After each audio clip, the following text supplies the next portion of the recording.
أعوذ بالله من الشيطان الرجيم. بسم الله الرحمن الرحيم. الرحمن علم القرآن خلق الإنسان علمه البيان. الشمس والقمر بحسبان والنجم والشجر يسجدان والسماء رفعها ووضع الميزان ألا تطغوا في الميزان وأقيموا الوزن بالقسط ولا تخسروا الميزان والأرض وضعها للأنام فيها فاكهة والنخل ذات الأكمام والحب ذو العصف والريحان فبأي آلاء ربكما تكذبان. خلق الإنسان من صلصال كالفخار وخلق الجان من مارج من نار فبأي آلاء ربكما تكذبان. رب المشرقين ورب المغربين فبأي آلاء ربكما تكذبان. مرج البحرين يلتقيان بينهما برزخ لا يبغيان فبأي آلاء ربكما تكذبان. يخرج منهما اللؤلؤ والمرجان فبأي آلاء ربكما تكذبان. وله الجوار المنشآت في البحر كالأعلام فبأي آلاء ربكما تكذبان.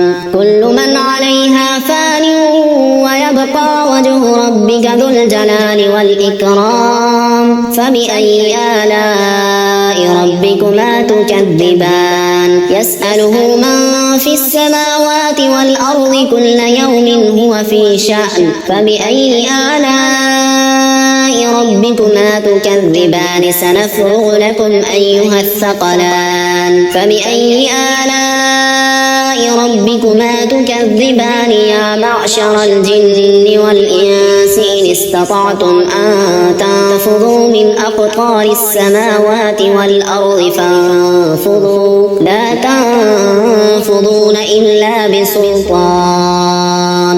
فبأي آلاء ربكما تكذبان. يرسل عليكما شواظ من نار ونحاس فلا تنتصران. فبأي آلاء ربكما تكذبان. فإذا انشقت السماء فكانت وردة كالدهان فبأي آلاء ربكما تكذبان. فيومئذ لا يسأل عن ذنبه إنس ولا جان.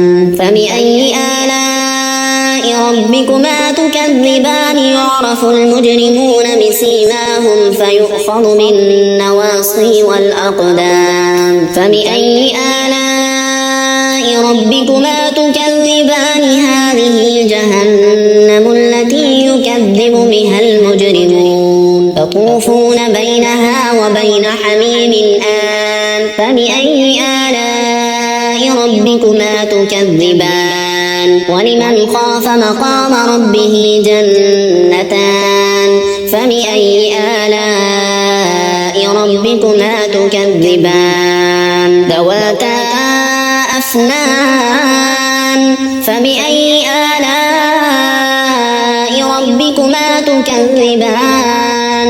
فيهما عينان تجريان فبأي آلاء ربكما تكذبان. فيهما من كل فاكهة زوجان فبأي آلاء ربكما تكذبان. متكئين على فرش بطائنها من استبرق وجنى الجنتين دان.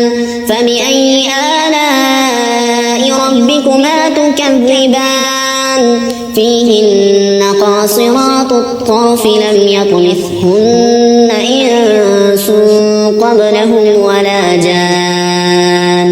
فبأي آلاء ربكما تكذبان. كأنهن الياقوت والمرجان. فبأي آلاء ربكما تكذبان. هل جزاء الإحسان إلا الإحسان فبأي آلاء ربكما تكذبان ومن دونهما جنتان فبأي آلاء ربكما تكذبان مدهامتان فبأي آلاء ربكما تكذبان فيهما عينان نضاختان فبأي آلاء ربكما تكذبان فيهما فاكهة ونخل ورمان فبأي آلاء ربكما تكذبان فيهن خيرات حسان فبأي آلاء ربكما تكذبان حور مقصورات في الخيام فبأي آلاء ربكما تكذبان لم يطمثهن إنس قبلهم ولا جان فبأي آلاء ربكما تكذبان متكئين على رفرف خضر وعبقري حسان فبأي آلاء ربكما تكذبان تبارك اسم ربك ذي الجلال والإكرام.